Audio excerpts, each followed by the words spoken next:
Hello friend, it's Mark out on the back 40, and right now I'm waiting for my tracking team, and we're going to show you the 9-minute buck hunt.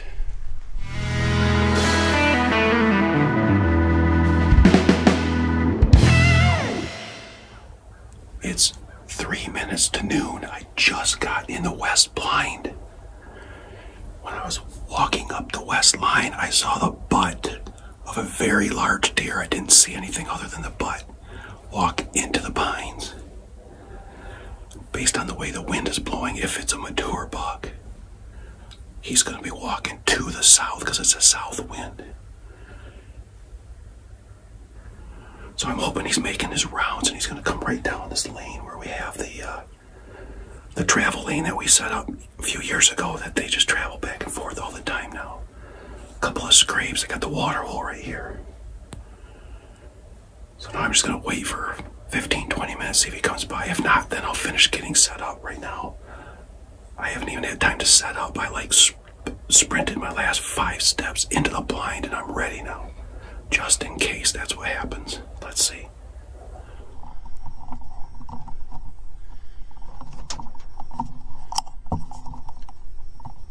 Hey, buddy.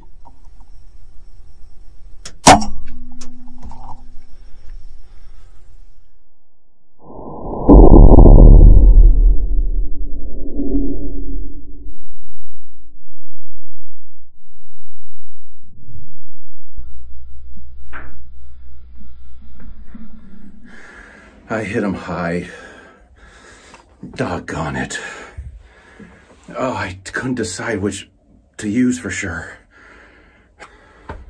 All right, here we go. Yeah, I've been out here 9 minutes, 12 seconds. Well, I hope maybe I clipped lung. Wow, you can see I'm shaking like crazy here.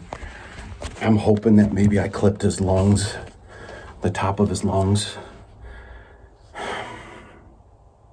I heard a heck of a smack. Like that hit his shoulder blades. That is high.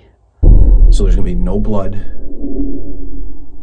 I didn't make the decision before I shot. That was my problem. I didn't decide he's at X and then shot.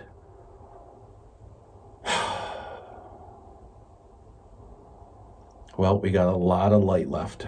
It's new. It's 12:05. I've been hunting a grand total of 9 minutes today, and I had that buck come up. All right, let's pack up and go get to work. And pray. Let's pray that it's a better shot than I think it was, and that it's low enough, and it got both lungs, and we have good blood so we can find them. I'm really nervous about this one. When I shot him, at the time, I felt like, oh my gosh, that is such a high shot. And I heard it smack him. Like, I thought, man, maybe I hit way up high, got some backbone or some scapula or something like that. I don't know. And then I just got done looking at the video from the Tacticam, and I feel a little bit better about the shot placement as far as it's not as high as I thought it was, but there's no penetration. That really has me concerned. I'm thinking that maybe it hit his scapula and it just didn't penetrate enough. And I'm thinking, even if it did I only poke one lung, so he's going to be fine, he's off and running, and we'll see him again later in gun season? You ever get that when you make a shot, you just kind of go to the worst case scenarios? I'm worried about it, I'm concerned about it, you get anxious about it, and that's how I'm feeling right now. And I have to wait because my tracking team is off at a baby shower right now, which is fine. It's probably good to let him lay in case I did only poke one lung, give him a little more time to lay and expire. So I am waiting. I'm going back to the scene of the crime just to get the initial look, see if I can find the running track, find the trail he started heading down, you know, just all the initial recon stuff, see if maybe I can find the arrow. And then I'll pull back out once I get to a point where I can't go anymore, and wait for the people who can see blood. I'm colorblind. Why am I doing this? If you haven't watched the channel at all, I'm colorblind. I cannot see red. That's why I get so, if you have any colorblind buddies, be sensitive to them, because it's very anxious anyways. And then you can't contribute to tracking because you cannot see red. You cannot see any blood on the ground. And for you, it's like, oh my gosh, it's so bright. How do you not see this? But for us, it's like, it's nothing. We can't see anything. It's just all, everything's just kind of grayish or brownish, and it's just, we can't see it. So when you're tracking with somebody who's colorblind, communicate with them a lot, talk a lot, like, okay, here's another drop of blood, here's another drop of blood, yep, we're moving forward, because it's a very anxious time anyways. And when you can't contribute, you're at the mercy of friends and family to help you. It's not the funnest thing. That's why I don't really like tracking a whole lot. I like using a gun where they just drop and I know I got them. But anyway, I don't know how I got on that, but anyways, that's why I have to wait for these guys before I can track. So here we go. Right there is the west blind I was in. You saw my shot go right over the water hole, and he was standing right here. Here is that little pile of dirt you saw in the Tectacam video where he took off running, and he headed right into there. While I'm waiting for my trackers, I kind of took a peek in there, and I can't find the arrow. I look at that Tectacam video, and I would think the arrow would be laying right in here, or bolt if you want to be real specific about it, but I looked around in there a bit, and I can't find it. So hopefully that means it was in him, and as he was running, it was grinding up inside there, and he's down out here somewhere. So what is it right now? It is, look at this, I'll show you. So that right there, I started that timer literally when I sat down in the blind. All I did is I got in the blind, I turned around, closed the door, and I started that timer. And I shot him right here in the spot when there was 9 minutes on that timer, and I guess I just never turned it off. And here we are a couple hours later, waiting for the tracking crew, and we'll go out there and see if we can find some blood and the arrow and recover them. All right, been 3 hours, so it's dried a little bit, but they're saying, the girls are saying that there's some blood down here somewhere.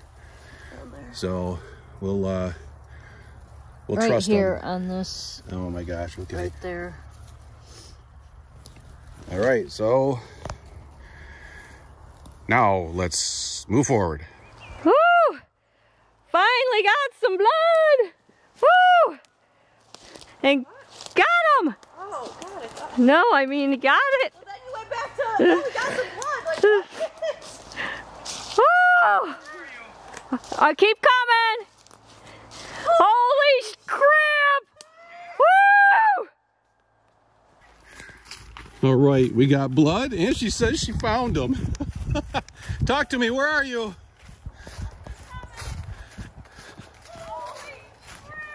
Yeah?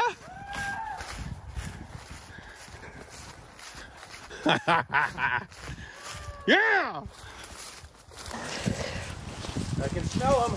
yeah, that too. Oh my gosh, is it thick in here? Yeah. Woo! All right. Yeah. The 10. Yeah. Yes! It's the 10. Woo! Woo.